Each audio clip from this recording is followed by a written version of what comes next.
Hello.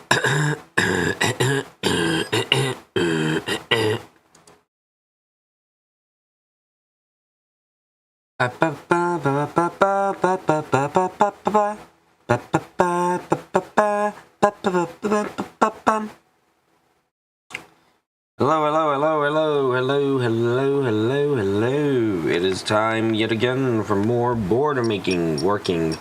Not that there's going to be a lot today, admittedly, because not a lot has happened, but, you know, it's, thoughts that can count.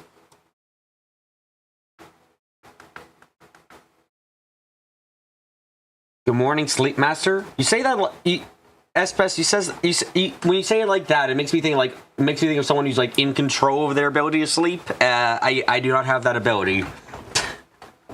I do not have that ability at all.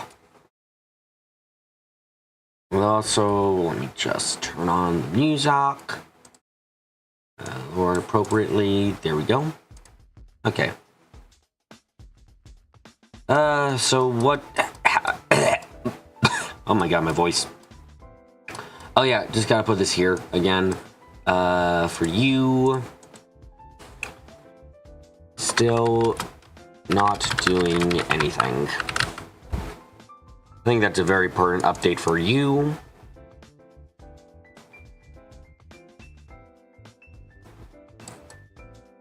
Let's see, what else we got going on right now? Oh, right. Maki Boy gets money. Pockets the money. The money he confiscates from raids. I can now reuse Victor's portrait. He has no mask. You know, I'm not gonna move him out of evil. I guess I have to move him out as evil since he's not actually doing anything evil now, but ugh, what a fucking waste.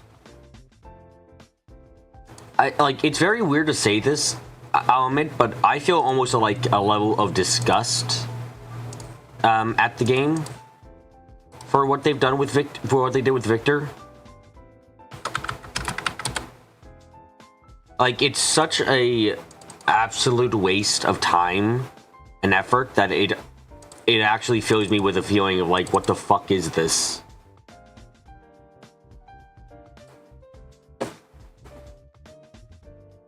Hi, A.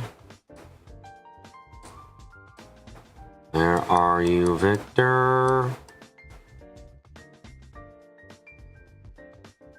You gotta be on Code CO3 board some fucking where. Yep, there you are.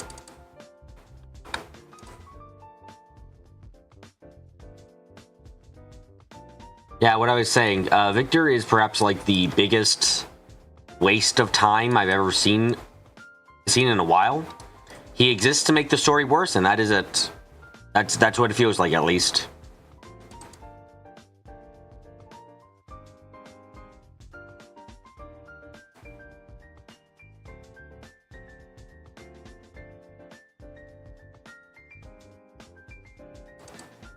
Can I like making this invisible?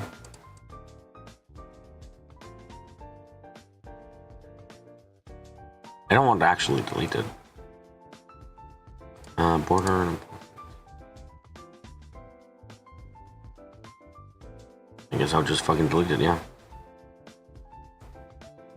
Victor should have been an actual death on Courageous going boom. That would have been something else, huh? Consequences for shit that happens, man.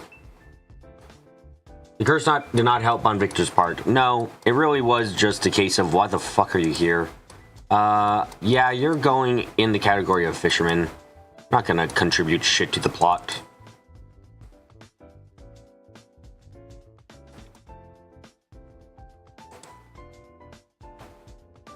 No, not everything. God dang it.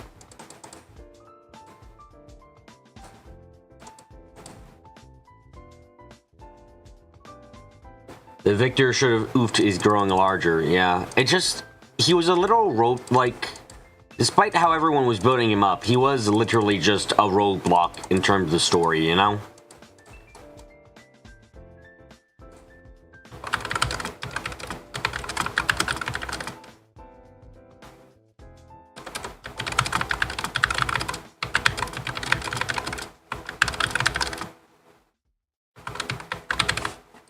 By the way, I didn't really explain this well, why I had a problem with it, but the fact that Victor got a message out is ridiculous to me.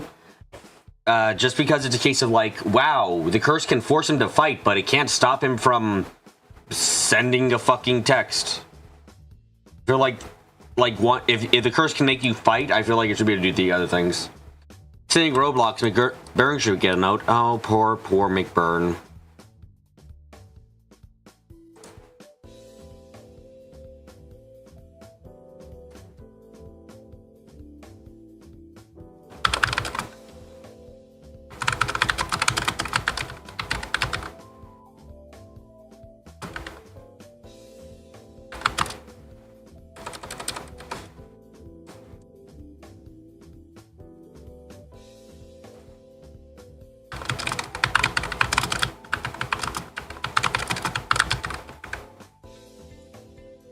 Yeah, he's a furry. We all understand that to be the case.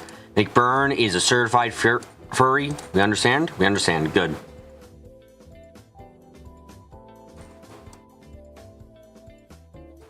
Oh, right. Where is the garbage can? I gotta change up someone.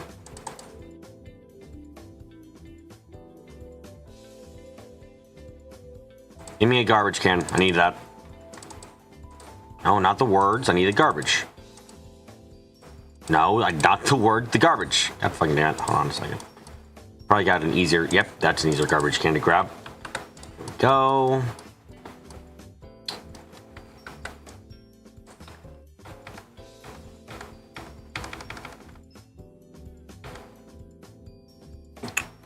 Yep, there we go. Irino is useful. Hun. So how many wasted carrots have we seen in Code 2 so far? Oh jeez. Do we actually need to count that up? It's not a small number.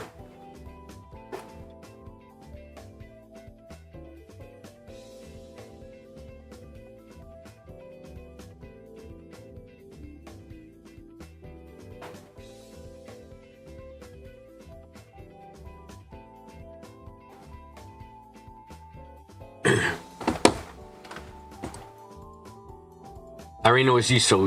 I see. Yeah, I'm gonna add for this bitch.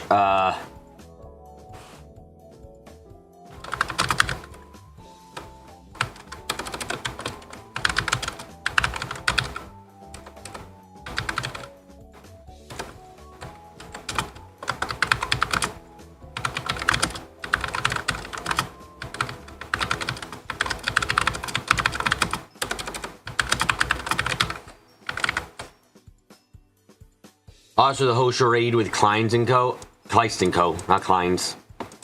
Also, yeah, I'm going to rant about this for a second. Excuse me while I go about this. Why the fuck did you mean prove ourselves, you fucking bitch? Rean is literally destined. There is destiny happening here. He has to fight in the rivalries. What does worth matter? It doesn't. He has to fight. There isn't a choice in the matter. Why the fuck? If you want to see a rivalry happen, what the fuck do you mean prove himself to be worthy or some shit? Fuck off. He literally has to fight. This isn't about proving. He doesn't have a choice in the matter. He has to. Fuck you.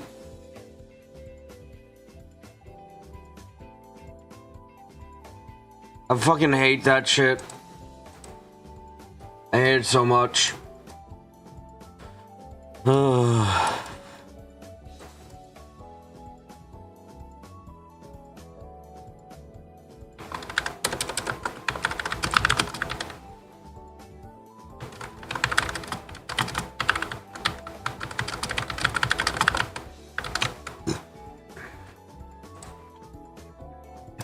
Yeah, so literally the entire plot, the entire crossbow section was pointless.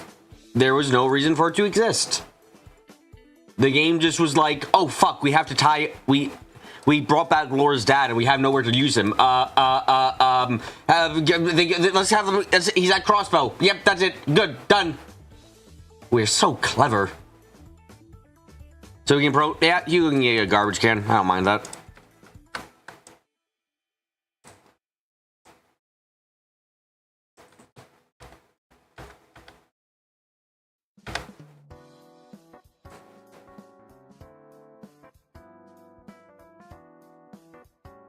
point for it was to exist so they could make a random Ark and CO show. Yeah, well, it wasn't even that good.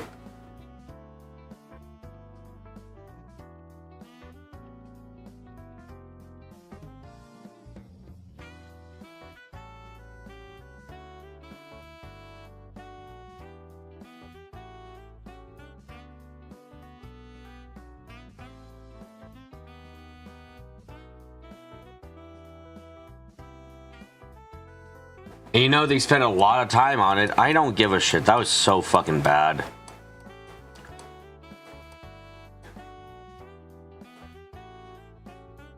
You could have just shoved into side quest next chapter and called it a day. Yeah. Would have been about as meaningful for everything that happens.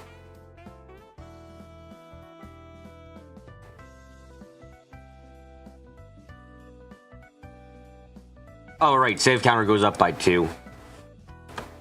Welcome to our save counter. We've got, if it's not inaccurate, we have 15 fucking saves in this game.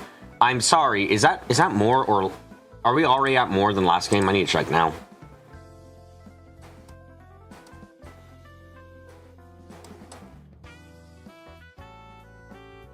Nope, we're not yet at more save counts, but we might get there. Oh, yes, I should add to Emma. Right, thank you for putting that there. Right.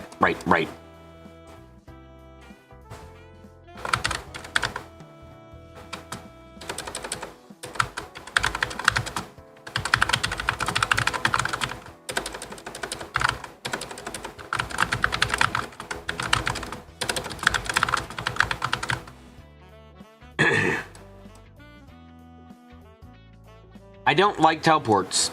I called it at a long while back about how the teleports were probably going to make the story absolutely nonsense, and I've been right.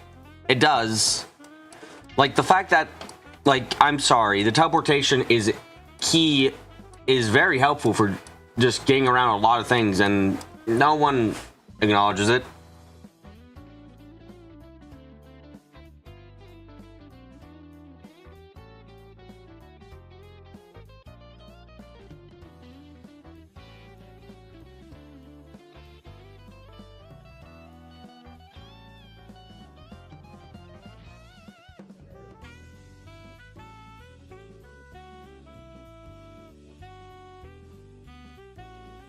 No, you're not missing anything, Flan. They really don't have any reason why they don't do teleport of any kind.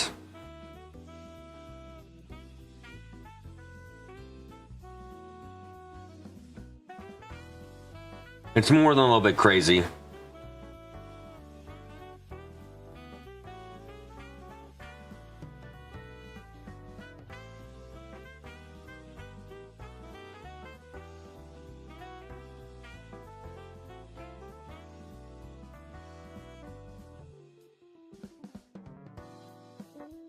Kind of wish they made it too complex, like that time to teleport to the Black Workshop and you justified since it took the effort of everyone in the village and long ritual. Yeah, and then it turns out that at the Gargantua they can just kind of go like, give me like again like 2 minutes. Okay, done. We can teleport. You remember when it used to be that you had to use the spirit veins at least? Nah, bitch. If you want short range teleport, which is very helpful and very possible to get around guards and stuff, you need to fucking fuck off.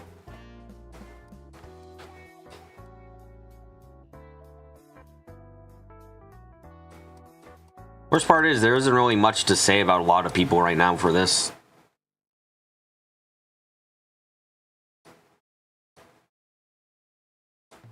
We spent like 6 hours in Crossbell and I barely have anything to say because it was just so pointless.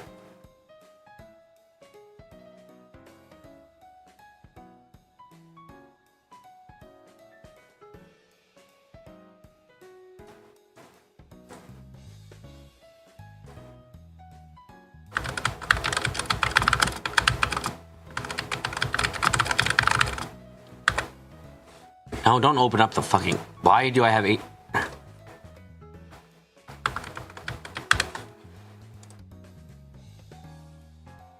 Okay, Ren? Yeah, I probably have something to say about her, right?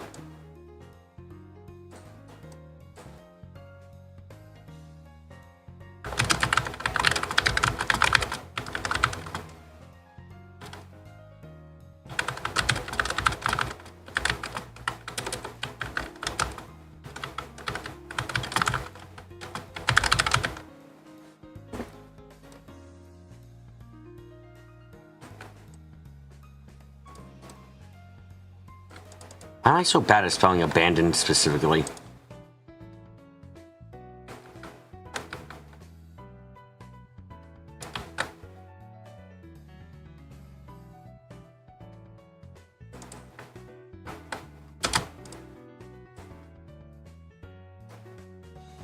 Yeah. Oh, right. I need to add this to you.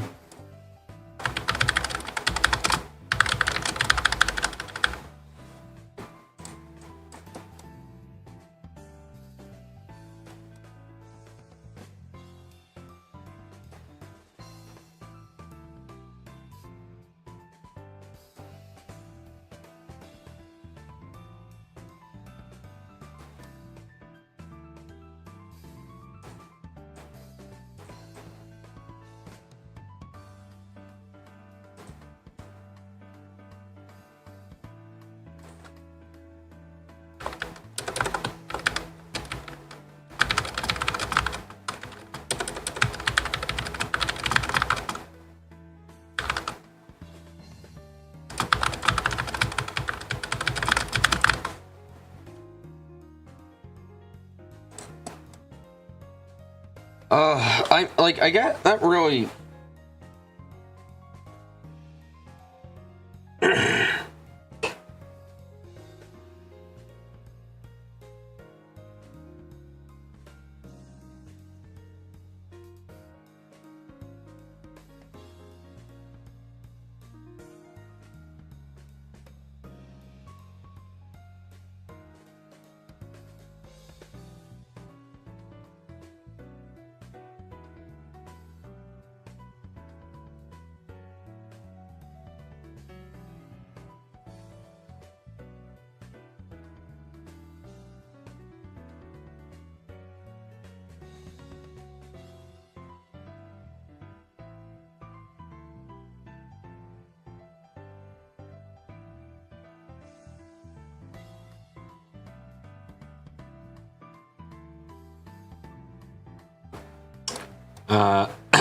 Okay, gotta keep going and looking around. Is this it? Do I just move on to the story talk now? Because this was absolutely fucking pointless. Yeah, I'm gonna hold this entire part against this game. If... They're probably gonna do it again. That's the worst part. They're probably gonna have us be interrupted from the third rivalry that we're gonna have to go to for, like, Cedric. For some absolute bullshit or banal reason, and then just like, oh yeah, you gotta go and fucking, guys, gotta go to Heimdall and fucking go do the teleport shit, and oh no, it was actually worthless, oh no, and then we gotta fucking, and then that's it.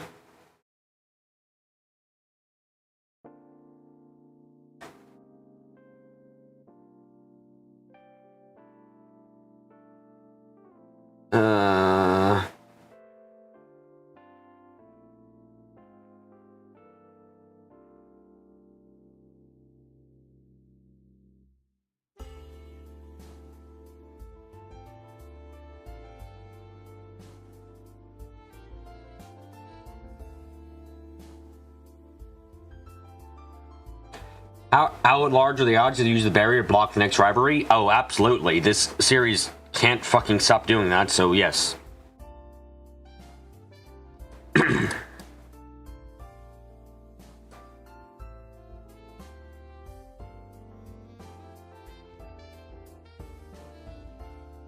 Next week will be fun. I feel like fun for you guys is very different from my definition of fun. Fun for you guys is how I act, I feel. Is that really it for now? I'll just put one over here. Just,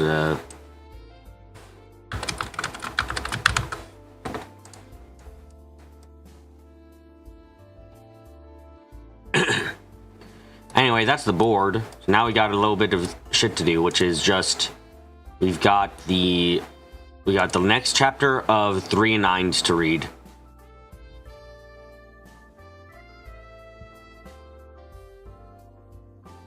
Okay. Let's read this next chapter. Chapter 9, Anger and Analysis. 9. 3 ran over to her, his voice hoarse with agony and grief. Her forehead, hands, legs, her entire body was stained with blood, dripping from 1,000 scratches and cuts. It was a sight far too cruel for such a young girl. You hated so much and made it to your top 3 most disliked moments? Damn. That really makes me wish that I fucking like... God, fuck you, insurance. 3 called out to her, she didn't respond. He had sworn to protect her. He had promised himself, promised her, but now 3 felt himself overcome by shame and regret. I'm too weak, he thought to himself. Too weak to help anyone. Too weak to save anyone. As if to seize up upon his distress, the Emperor spoke once more. So, one of you made it. Now be wise and stop this here. Deliver the final blow and be spared, just as you did before. I would have had a lot to talk about too. Yeah, that's a shameful as fuck. At those words, 3 felt a creaking in his mind. It was harsh, like the sound of metal scraping against metal. Surely a girl like her would derive a warped satisfaction from being killed by the same one who took her brother. The Emperor's mouth twisted into a bitter smile, the depravity in his eyes clear, even through the shadow cast by his helmet. It was then that something snapped inside of 3. Die! Exploded as if the balanced rage coursing through his veins had at last found an outlet. His legs and arms snapped in operation. A primal rumble burst from his throat. His bones creaked and his blood boiled. Pure fury ignited his entire body, inciting him into action. Before he knew it, he had launched himself at the Emperor. He unleashed a whirlwind of attacks, his strikes faster and more powerful than ever before. The Emperor met the challenge head-on, altering gravity as he went, but 3 adapted to each shift almost as fast as they came. His body was running on pure instinct, honing his senses to a razor-sharp edge and giving him almost preternatural adaptability. The Emperor, on the other hand, found himself working harder and harder to handle 3's hail blows. He managed to block the oncoming strikes, but his attacker showed no signs of slowing down. Like a wild dog, the Emperor sneered. A tool with a will of his own is a useless thing, to be sure, but seeing you foaming him out like this is pathetic beyond measure. You truly fated to die as you lived, a mere thing. Even in the face of 3's enraged onslaught, the Emperor had hardly taken a damage at all. He still held all the cards. 3 was little more than annoyance, like a flea biting a wolf. Also, you wanted to say the Emperor looks like a Saint Seiya bad guy? I haven't watched that, so I don't know enough.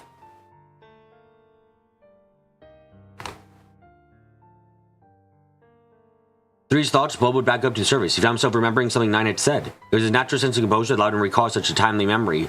Composure he did not possess 3 years ago. He didn't let his anger drive his body, maintain a calm mind, not allowing his thoughts to slip away into rage. He could stop himself at any time, but he found his rage beneficial and wielded it ably, as though it was simply another weapon available to him. Three himself was unaware of this, but such ability to not only control one's emotions but turn them into power was rare indeed. It was a skill that did not come easily to even the greatest warriors. Yet Three had managed to master such a complicated concept at his young age. Armor that absorbs the force in part by attacks the moment it received. That was how Nine had described the Emperor's armor. Sure enough, just as she described, no matter strikes Three launched, nothing seemed to get through. It was then that realization dawned on him. If the armor was immune to external force, then what he needed to do was induce internal force. Or he could stab him in the face. That would work too.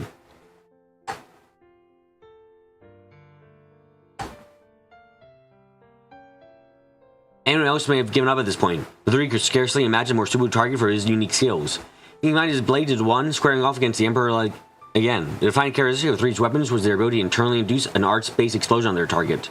To do so, he needed to strike the same point with each blade separately, and then a third time in their fuse form. By the choice, he landed a number of hits on the Emperor's armor, and luckily for Three, a decent amount of those overlapped.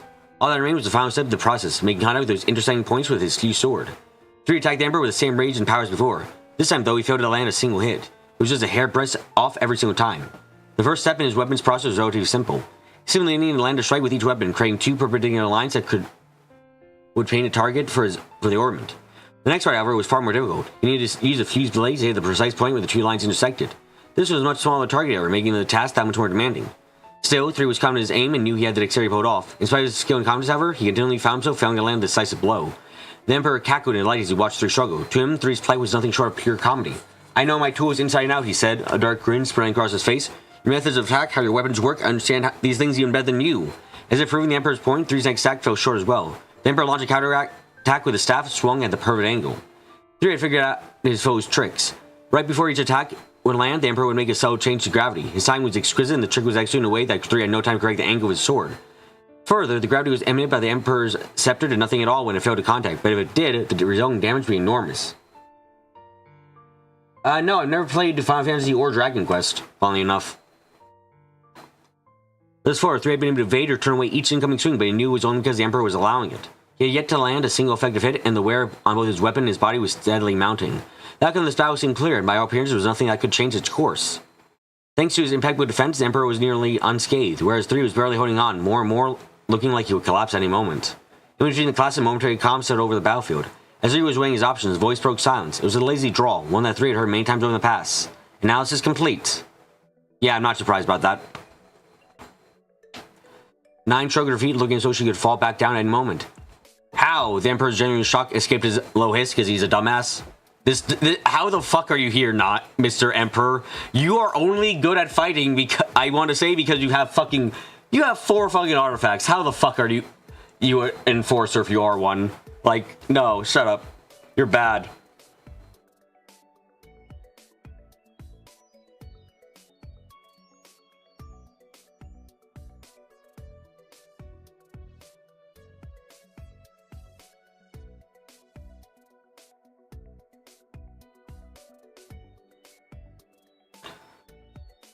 Nine, you're okay, 3 exclaimed. At once he understood what had happened. 9 hadn't fallen conscious. She had simply feigned doing so in order to analyze the Emperor in secret. She had given 3 no indication of her plan whatsoever. After all, had she done so, the Emperor may very well have caught on to their plan. Just fine, she responded. I used my 30 cushion the blow of the boulders by straying them to small pieces. In the end, the rocks barely scratched me. Judging by the amount... Are you like holding a handle? What the fuck? Judged by the amount of blood that covered her, it would have been clear to anyone this was far from the truth, but the fact remained that she was alive and conscious. 3 disengaged from the Emperor and moved closer to 9, making sure to keep his eyes strained on his foes as he did so. There's a moment where he's not able to respond to anything, she explained. That's his power's fatal weakness. What do you mean? His gravitational elimination doesn't require casting an art would. After he uses it, there's a period of time about a second before he's able to use it again. That's why he wasn't able to immediately prevent the falling rocks from burying him earlier. But the way he's changed gravity so precise, 3 said, thinking back on the battle, how could he manage that? Who's restricting your movement, S? He knows how you fight like the back of his hand. Wait, what? 3 exclaimed, the surprised voice clear. It's true, the way he manages gravity is turned before you even start your swings. You know you well enough to predict everything you'll do. Is that even possible? His mind Ask 3's mind racing? The fuck is the goddamn thing? Oh, we're barely halfway. Sure is, 9 continued, and he's not using artifact for it either. His mind just works that quickly. He's a total monster through and through. Oh, so he's a smart boy. Yeah, and so are most of the other people in Angus's. You're not special, boy. The Emperor let out a low chuckle. The sound announced it, but it will avail you nothing. I know your techniques inside and out. The same seed, the same power, the same angles, each and every time. There's no possible way you can undo years that habits we so painstakingly carved into you. S. 9 looked at him knowingly. Right, he acknowledged the sentence. The duo nodded in agreement, turned to face the Emperor once more. 3 charged him again, renewing his previous assault. He raised his sword overhead, attacking at a high angle. The Emperor dodged it eversly and sent forth a counterattack. The deadly dance continued as before, but things were different. But as things were, both sides knew would ultimately lead. The Emperor sensed an incoming attack and prepared to manipulate gravity. Just as he predicted, 3 attacked a half step faster, aiming for one of the spots in the armor that had been previously marked. The Emperor would love Dark Souls games. You know what? Yeah, he probably would. As the sword raced towards target, gravity shifted and the sword's trajectory was altered. Despite it, someone continued on its aerial path regardless, as if altered gravity had been predicted and compensated for. Impossible, the Emperor muttered under his breath. He hastily jerked his body out of the blade trajectory with hardly a second to spare. 3 moons had changed now. As the Emperor mowed the change stage over, 3's next attacks came speeding in. The Emperor again predicted the speed and trajectory and manipulated gravitory. However, boom! A moment explosion rang out, and the Emperor felt his armors crack and pain course through his left arm. Boom! What? Another flash. As we should all know, 3 is probably being fucking like controlled by 9 right now, which is hilarious to think about, but it probably is the case.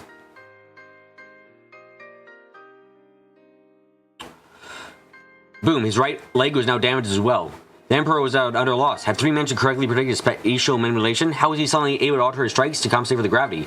Had the analyzer been analyzed himself? Cursing 3's name, the Emperor's thoughts grew frantic. As he looked for a clue, he realized what was actually happening. He glimpsed a number of barely visible cords. Oh yeah, oh yeah, that is what's happening. Okay, cool. Extending from 3's body. Naturally, 9 shot the other end, controlling them. She wasn't pulling him to and fro like a marionette, but was instead nudging his attacks slightly, guiding his direction, timing the angle to create a perfect strike.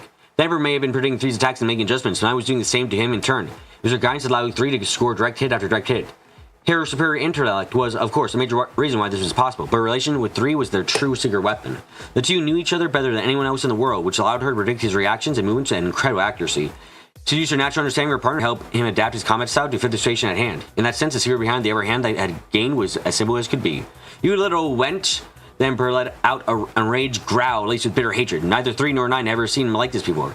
He tried to launch the same rocky assault at 9 that had before, but found himself bereft of munitions. He could not be sure what had happened. At some point, the dude had led him to a different part of the area, one where he could no longer weaponize the terrain. With curious bloodlust, he lowered the gravity near him and rushed at 9. Finally, she smirked, "I've been waiting." A giant boulder appeared in the air above the Emperor, likely due to an art 9 had cast. The Emperor was unimpressed, however, at being subjected to the same attack twice. This time, however, it even lacked the element of surprise. He easily shattered the incoming boulder with his staff once it entered this area of reduced gravity. Oh my god, someone was killed when there's blood? I mean, no, he's probably alive, but this is a story. People can die in stories, unlike in trails. Oh god! But it was his flippant display of arrogance that sealed his fate. As a piece of the boulder rained down around him, he found himself face to face with a plush toy rabbit. One that had been hidden within the boulder. "No!" he exclaimed, knowing full well it was no mere toy. His realization came to light, however. With a massive bang, the rabbit detonated. Light and heat washed over the Emperor, and his legs buckled under the force.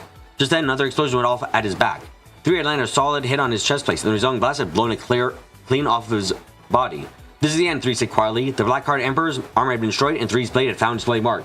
To be continued. Also, that was an explosive she was carrying around the entire time. Okay.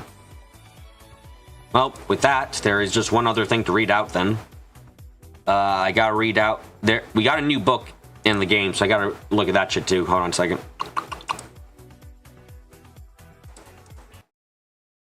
Nah, not on that literal bomb. Okay, it would be great if we ended it on that literal bombshell, but we got one other book to read.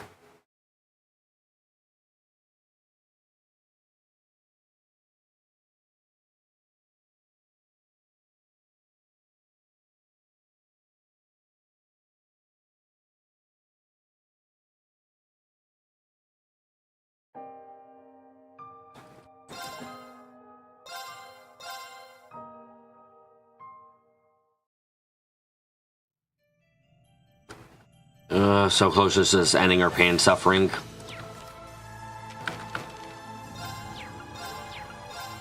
Here he said, go. If you say goodbye, chapter 3, farewell. All I had wanted was to see Martha again. Oh right, he made a spiritual nuclear bomb. I forgot about that. Yeah, the man who made a fucking spiritual version of a nuke. Got it. Okay, this should be interesting.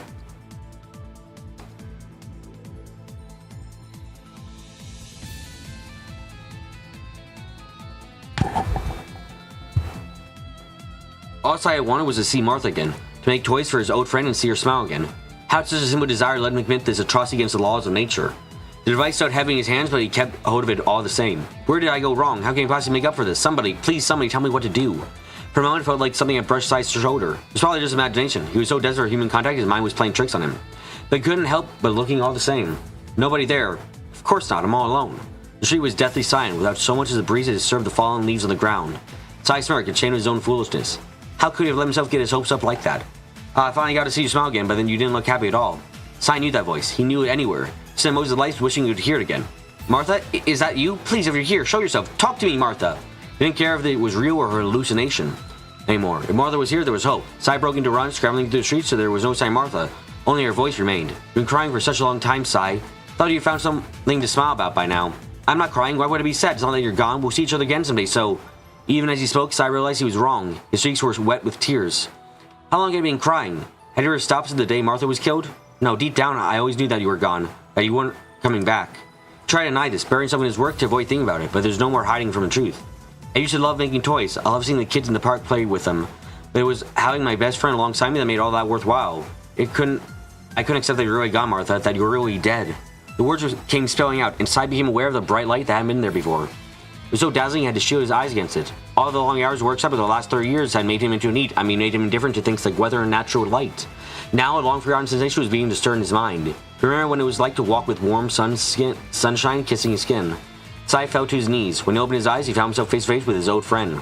I'm sorry we won't play anymore together too, but so long as you can move on and keep living your life, I'll be right there with you. A smile finally broke through Sai's tears, a genuine one this time, one that made him look much more like his old self again. I have to move on, don't I? Oh, Martha, I must have made you sad all this time. Right, that machine you made is cool and all. I mean, weapons of war are awesome after all. But it's just not you. You always seem happier when you're making toys. I guess you're right. When I try to make anything else, it always goes wrong. They stay like that for some time, chatting and catching up as if nothing had changed. There were not hundreds of dead people around them. And in that cold, empty world, there were two souls with warmth in their hearts. It was like a dream come true, but during a break in the conversation, Sai realized how quiet the rest of the town was. There's time for the dream to end. I have to go. Before everyone comes back, I told Eidos that you're not a bad person. You didn't mean to do this. She said, for you can... I talked with Eidos, dude. Like, I managed to get her to forgive the mass murder. Just don't do it again, okay?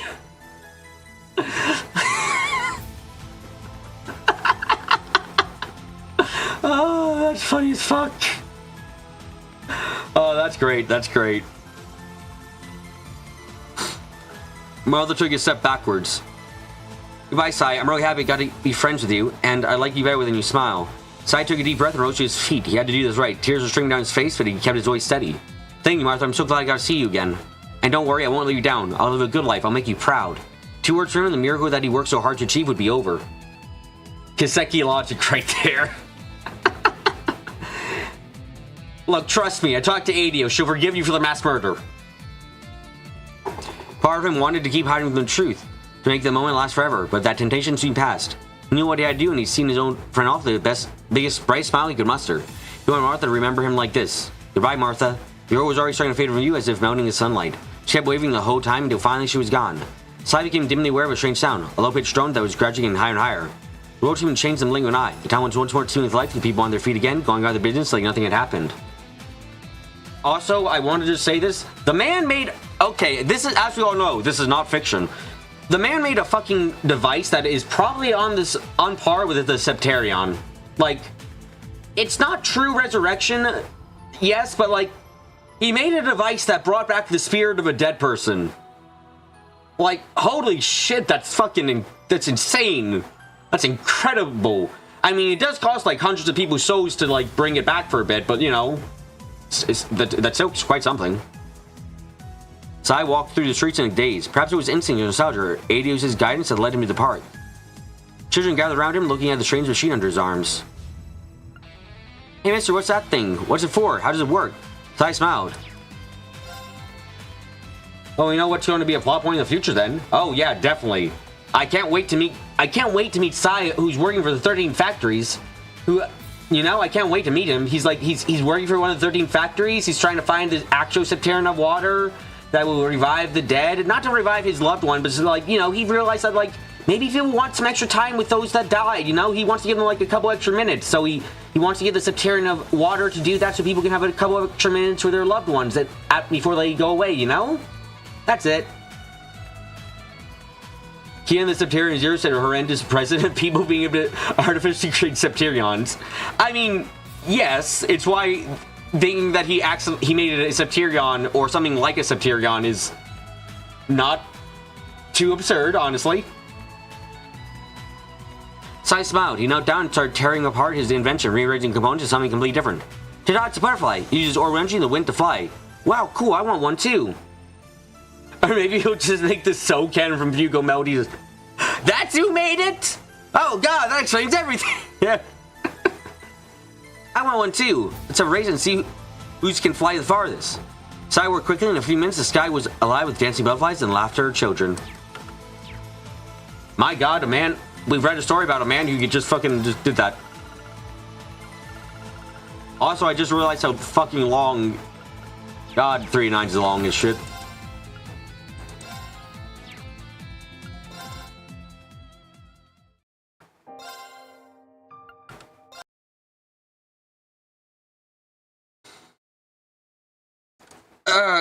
Okay, not much today.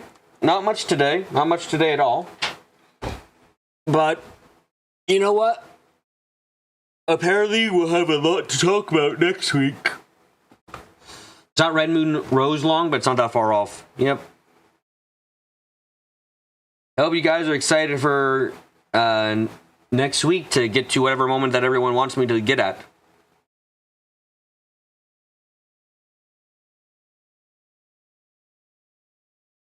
Anyway, thank you all very much for coming to today's live stream. Hope you guys had a great time. If the first time coming, suggest you subscribe and hit the notification bell so you're aware when I'm streaming. If you have any comment below, like the video, leave a like. And until next time. Thank